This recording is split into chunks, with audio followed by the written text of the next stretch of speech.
healing and knowing when to make the right decisions, where to make the right swaps, and how to do it. There's a deeper issue than just making the changes. It's about our mind shift.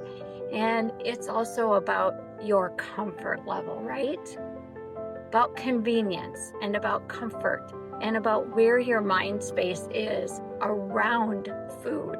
I am telling you, if you've been struggling with fatigue or bloating or brain fog, joint pain, stubborn weight that won't leave, hormone swings, your kitchen can be and may be contributing to that more than you actually realize.